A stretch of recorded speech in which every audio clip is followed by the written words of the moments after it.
इतना कह सकता हूं, कई तरह की राजनीतिक और सामाजिक संदर्भ का सीक्वेंस को, घटना के पीछे कोई न कोई परिस्थिति होती है।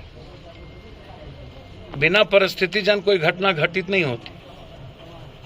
इनकी जाति दुश्मनी नहीं, इनकी जमीन की दुश्मनी नहीं, इनका चारित्रिक दुश्मनी नहीं, इनका व्यक्तिगत दुश्मनी नहीं।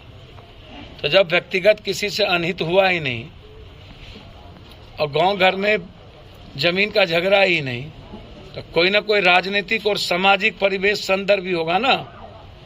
ये राजनीतिक और सामाजिक संदर्भ को समझने की जरूरत है और घटना इसी पीछे की साजिश है। तो डायरेक्ट हम सिर्फ इतना कहेंगे कि कोई आप अपराधी को या मारने वाले को पकड़ लीजिए, मरवाने वाले को छोड़ दीजिए। तो इसीलिए हम एसआईटी जांच चाहते हैं। खास तौर पर इस इलाके का जो गरीब गुरबा लोग हैं, वो तो उनके जाने से यहां से लेके बाजार तक कंप्लीट टूर हो गए। तो हम मुख्यमंत्री जी को भी पत्र लिख रहे हैं और कोशिश करेंगे हम कि आज रात एक बार मुख्यमंत्री जी से भी मेरी बातचीत इस संदर्भ में हो। आज वो नालंदा चले गए थे, हमने फोन किए, लगाया था, तो नालंदा में किसी की मौत हो गई थी, 2 उसी में वो गए हैं। लौटेंगे तो मेरी बातचीत इस इशू पर होगी। क्या लगता है सर, महागठबंधन की सरकार बनने के बाद क्राइम बढ़ा है? अब मुझको तो समझ में नहीं आता है भैया। हम आप ही के इलाके में 50 बार पहले भी मर्डर में आ चुके हैं। बगल में जितनी घटना आप उठा करके देख लीजिए, हर मर्डर में हम आए हैं।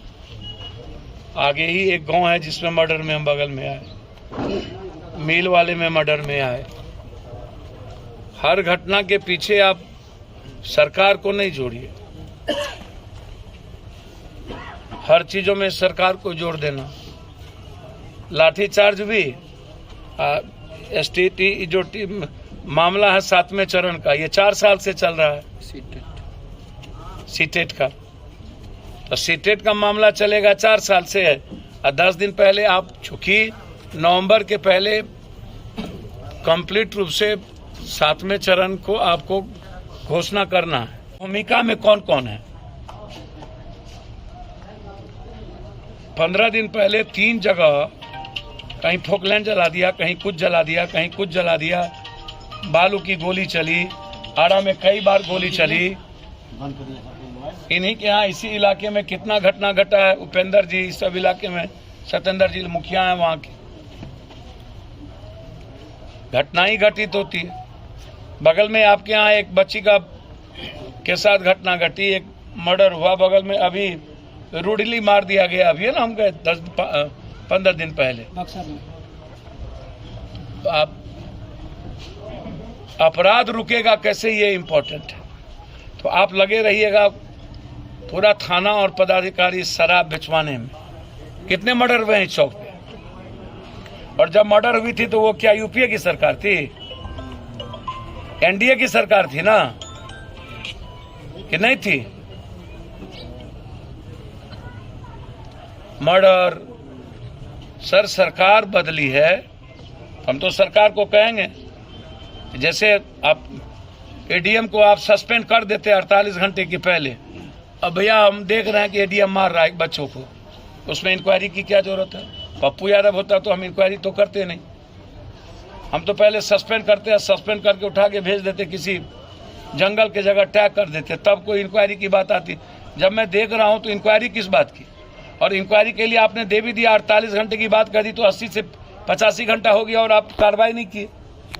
तो हम तो अपनी सरकार को याद दिलाएंगे, यदि सरकार बदली है तो लोगों को लगे कि कैरेक्टर भी बदला, चाल भी बदला, काम भी बदला।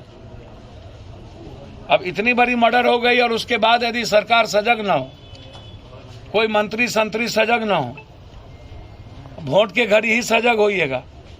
और आप लोगों को लगता है कि वोट तो वैसे ही मरे हरे वैसे ही मिल जाना है, तो हम तो 2 दिन पहले आते, हम तो क्षमा चाहेंगे कि हम बहुत लेट आए।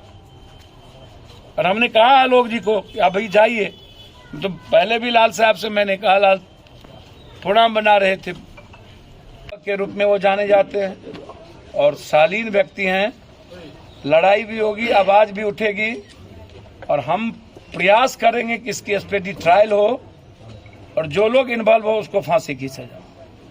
इस परिवार के साथ साथ जब वो परिवार के कभी नहीं हुए चंद्रमा जी, समाज के लिए परिवार को छोड़ दिए, बच्चों को छोड़ दिया। बच्चों की जिम्मेवारी मेरी है और हम उम्मीद करते हैं कि इनके बच्चे जिस रूप में हमसे उम्मीद करेंगे पढ़ाई में और आगे बढ़ने में, तो हम उस रूप से पिता की तरह खड़े हों।